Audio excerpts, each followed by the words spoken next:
Okay, we're here with Mary Hardin-Baylor head coach Clif Carroll and junior guard Josiah Johnson. Coach, let's start with you after the win over Case Western Reserve University in overtime. Your thoughts on the game, just a opening statement on tonight's action. I'm kind of mad that I let a kid from Dallas, Texas find his way here to Case, and he comes in here and goes 8 for 15 on us, man. I mean, Pendergast was special tonight, man. I mean, every time he touched the ball, we felt like he was going to score.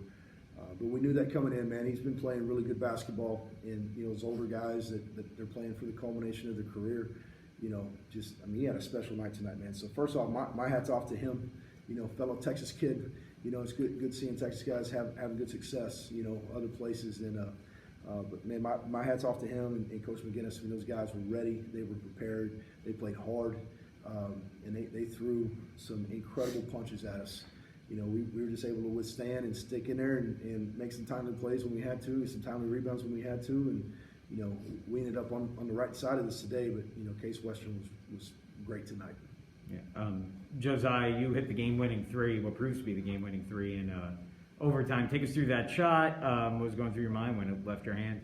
I mean, I missed a couple before that, but they all felt good. So you just got to rely on your work at that point in time. It's just try to follow through, get your legs under you, and let God take care of the rest, really.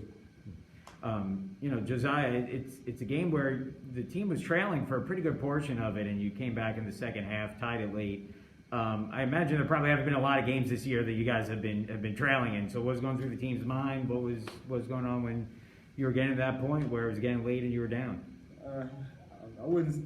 We trail. We like to find ourselves in tough situations a lot of the time, but I mean, one thing about this team, man, every single one of them was tough, man. Those brothers in there of mine, he built a culture, man. We got to fight through a lot of stuff in practice. Got to fight through a lot of stuff, in certain games. This other game was down 11 3 minutes ago, so I don't know how I found a way to win. So I'm proud of them, man. They did a great job. Coach, team was down at halftime. You're down 4, but you think you trailed late by a little bit more at the half. What was your message to your team going into the locker room at the half? Well, I mean, we felt like we didn't play very well in the first half. We didn't have enough energy. We let them, get some open looks that, normally is not up to our standard.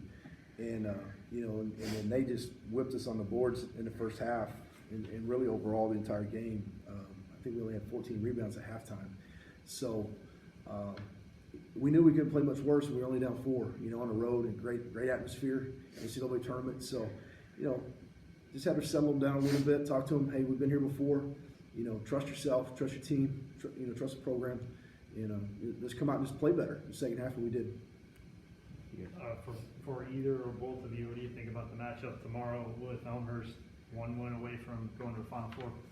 The last time Elmhurst and Mary Hardin-Baylor played, I don't know who won. I wasn't a coach. It was the previous coach, Coach DeWeese. But it was a classic that actually I was at. I was at Sol Ross, and we played actually Elmhurst. But the Mary Hardin-Baylor game, Jake Rhodey had 38.